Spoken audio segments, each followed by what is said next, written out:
Dzina la Atate ndi la Mwana ndi la Mzimu Woyera. Amen.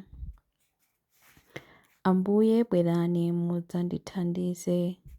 Ulemu ukhale kwa Atate ndi kwa Mwana ndi kwa Mzimu Woyera, monga panali poyamba, tsopano ndi masiku onse, ndi pa nthawi zosatha. Amen. Ino ndi nthawi yathu yovomerezeka.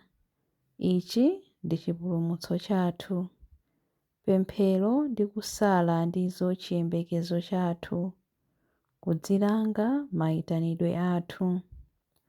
Mulungu wokhululukira ndi wachikondi, chifundo choposa milingo yonse, inu monga mungatipatse mtendere, inu chuma chathu choyera.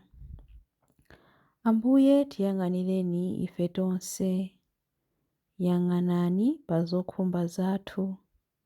Ndife fumbi ndipo ku fumbi tidzakhala tikubwerera. Inu Ambuye wamoyo, tikwezeni. Thupi latibweretsera kukhumudwa, imvani kudandaula kwathu. Tipatseni ife chisangalalo chosatha. Ulemu ukhale kwa Atate ndi kwa Mwana ndi kwa Mzimu Woyera, monga panali poyamba, tsopano ndi masiku onse, ndi pa nthawi zosatha. Amen. Chilimbi 1. Yesu adatenga Petro, Yakobe ndi m'bale wake Yohane napita nawo ku phiri lalitali, komweko adasandulika pamaso pawo. Mawu anu ndiye nyale ya mapazi yanga, ndipo amawunikira njira yanga. Ndalumbirira ndipo ndatsimikiza kuti ndidzamvera malangizo anu olungama. Ndazunzika koopsa. Chauta, patseni moyo molingana ndi mawu anu aja. Chauta, landirani mapemphero anga oyamika, ndipo mundiphunzitse malangizo anu. Moyo wanga uli nzoopsa nthawi zonse, koma sindiyiwala malamulo anu. Anthu oyipa anditchera msampha, komabe sindisokera kuchoka m'njira ya malamulo anu. Malamulo anu ndiye madalitso anga mpaka muyaya. Zoonadi ndiwo amene amasangalatsa mtima wanga. Mtima wanga muuphunzitse kuti uzikonda malamulo anu nthawi zonse. Ulemu ukhale kwa Atate ndi kwa Mwana ndi kwa Mzimu Woyera, monga panali poyamba, tsopano ndi masiku onse, ndi pa nthawi zosatha. Amen. Yesu adatenga Petro, Yakobe ndi m'bale wake Yohane napita nawo ku phiri lalitali, komweko adasandulika pamaso pawo. Chilimbi 2. Nkhope yake idachezimira ngati dzuwa ndipo nsalu zake zidayera ngati chisanu. Mundisunge inu Mulungu popeza ndikuthawira kwa inu. Ndimamuwuza chauta kuti inu ndinu Mbuye anga. Inu ndinu Ambuye anga. Ndilibe chinthu china chabwino koma inu nokha. Kunena za oyera mtima amene ali pansi pano, amenewa ndi olemekezeka ndipo ndimakondwera nawo. Amene amasankhula milungu ina amadzichulukitsira mavuto. Sindidzatsira nawo nsembe zawo zamagazi kapena kutchula mayina a milungu yawoyo. Chauta ndiye chuma changa ndi cholowa changa, tsogolo langa lili m'manja mwanu. Malire a moyo wanga andikhalira mwabwino. Inde ndalandira madalitso abwino ndithu. Ndikutamanda chauta amene ali phungu wanga. Mtima wanga umandilangiza ndi usiku womwe. Nthawi zonse ndimalingalira za chauta, popeza kuti ali kudzanja langa lamanja. Palibe amene angandiopse konse.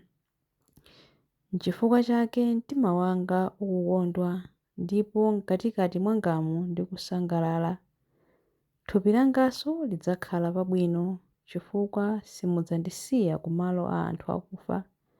simudzalola kuti wokondedwa wanune ndikawole kumeneko. Mumandionetsa njira ya kumoyo, ndimapeza chimwemwe chachikulu kumene kuli inu. Ndidzasangalala mpaka muyaya kudzanja lanu lamanja. Ulemu ukhale kwa Atate ndi kwa Mwana ndi kwa Mzimu Woyera, monga panali poyamba, tsopano ndi masiku onse, ndi pa nthawi zosatha. Amen. Nkhope yake idachezimira ngati dzuwa, ndipo nsalu zake zidayera ngati chisanu.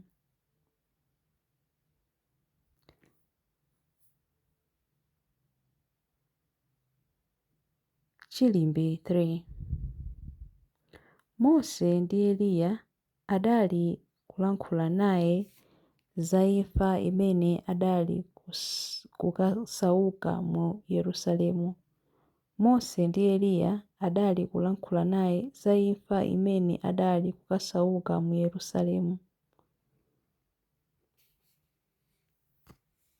Iyeyu anali ndi umulungu chikhalire, komabe sadayese kuti kulingana ndi Mulungu ndi chinthu choti achigwiritsitse, koma adazitsitsa kotheratu pakudzitengera umphawi wa kapolo ndi kukhala munthu wonga anthu onse.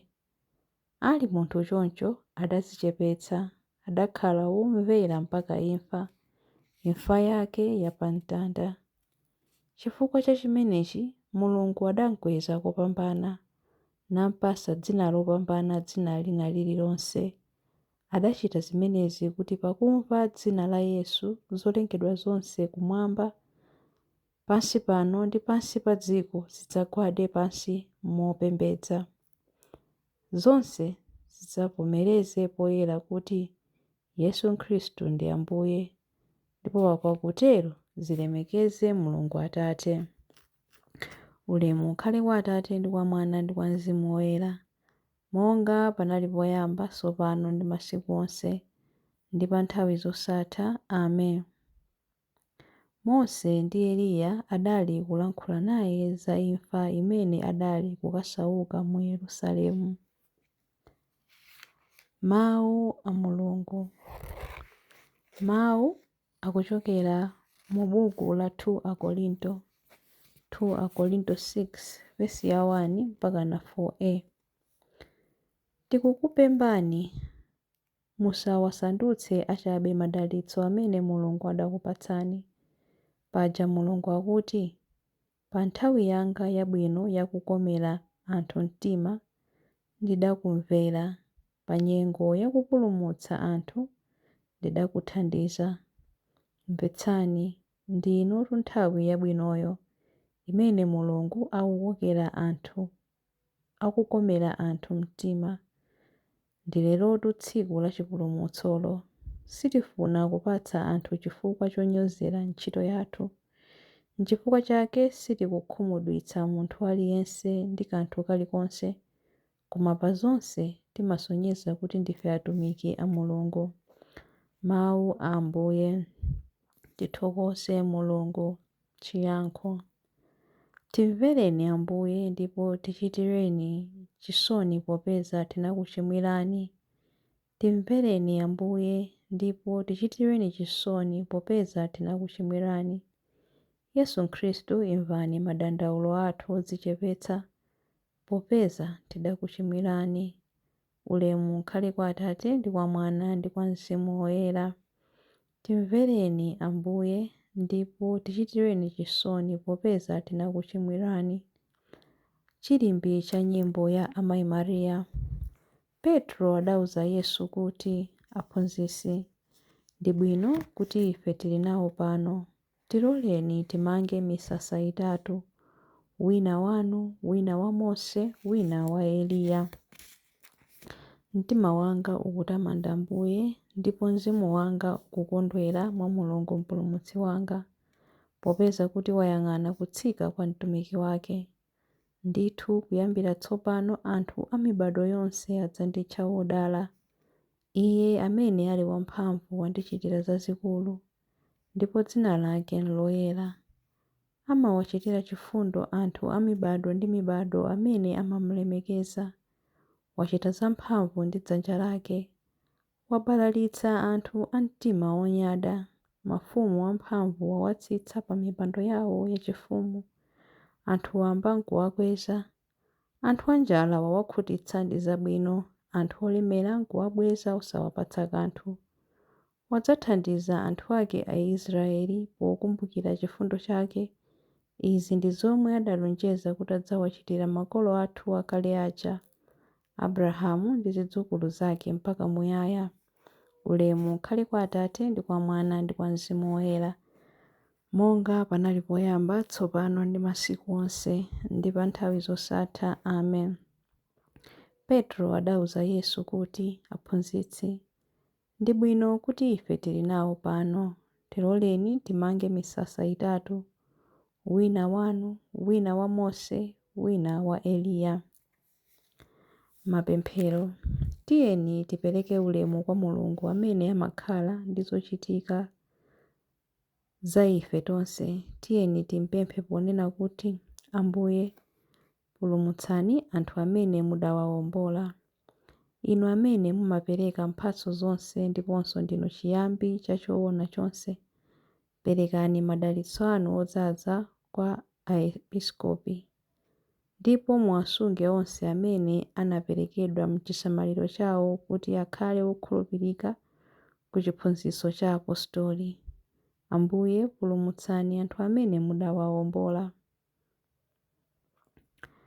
Khuthulirani chikondi chanu m'mitima ya onse amene amagawana mkate umodzi wa moyo, kuti athe kukula mu umodzi m'thupi la Mwana wanu. Ambuye, pulumutsani anthu amene mudawawombola. Tithandizeni kuti tichotse machimo m'moyo mwathu, ndipo tikutidwe ndi Khristu Mwana wanu wokondedwa amene ali Adamu watsopano. Ambuye, pulumutsani anthu amene mudawawombola. Lolani anthu anu kuti athe kudzilanga ndi kupeza chikhululukiro, ndipo potero athe kugawana zipatso zochokera ku imfa ya chipulumutso ya Khristu. Ambuye, pulumutsani anthu amene mudawawombola. Amene adamwalira ali mtendere wanu athe kukupatsani ulemerero wosatha kumwamba, kumene ifenso tikuyembekezera kukakutamandani pa nthawi zosatha. Ambuye, pulumutsani anthu amene mudawawombola. Ambuye, pulumutsani anthu amene mudawawombola pamene tikupemphera kuti, Atate athu muli kumwamba, dzina lanu liyeretsedwe, ufumu wanu udze, kufuna kwanu kuchitidwe, monga kumwamba choncho pansi pano. Mutipatse ife lero chakudya chathu cha lero. Mutikhululukire ife zochimwa zathu, monga ifenso takhululukira adani athu. Musatisiye ife m'chinyengo, koma mutipulumutse ife kwa zoyipa. Amen. Tipemphere. Mulungu Atate athu, tithandizeni ife kumvetsera Mwana wanu. Tiwunikireni ndi mawu anu kuti tithe kupeza njira ya ku ulemerero wanu. Tikupempha izi kudzera mwa Ambuye athu Yesu Khristu Mwana wanu, amene ali ndi moyo ndi ufumu limodzi nanu ndi Mzimu Woyera, Mulungu tsopano ndi pa nthawi zosatha. Amen. Ambuye atidalitse, atiteteze ife kwa zoyipa zonse ndi kutifikitsa ku moyo wosatha. Amen. Dzina la Atate ndi la Mwana ndi la Mzimu Woyera. Amen.